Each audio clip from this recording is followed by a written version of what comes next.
Oh, so finally, last in our series, we're going to talk about Roger Deakins. Deakins is arguably one of the most important dudes or dudettes who currently works in Hollywood. He's been nominated 10 times for cinematography and he has never won.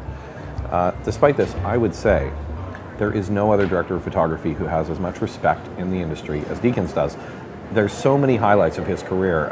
Shawshank Redemption, Sid and Nancy, Dead Man Walking, every Coen Brothers film, starting from Barton Fink. Deakins innately understands the power of collaboration. He has no signature style. Ultimately, even though having a kind of signature look as a cinematographer, you could argue, would be the reason to get into this canon, I actually think his ability to adapt himself so effectively to what the director sees in his head is what makes him such a great cinematographer. He's also exceptionally candid about his techniques. He gives all kinds of interviews, he does feature-length commentaries, he's willing to help young cinematographers coming up.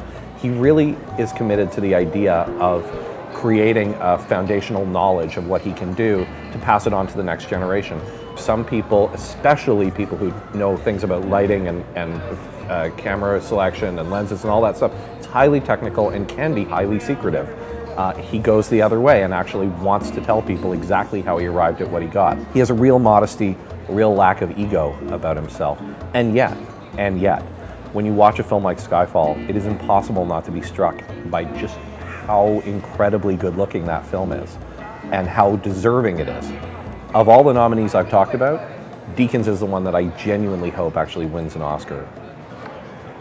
So this has been an enormous amount of fun. I've really enjoyed these vignette, tiny, very important dude and dudettes in film history. This is our last one, unfortunately. I want to wish everybody making their Oscar picks the best of luck. Also want you to know we're going to have more full-length, very important segments coming up in the coming year, tied to films that are being released. We're also going to have more episodes of the Very Important Podcast, where we get a multitude of voices to talk about a specific actor, director, or other important figure in film today. Hope you enjoyed these segments on the substream, and good luck with your Oscar picks.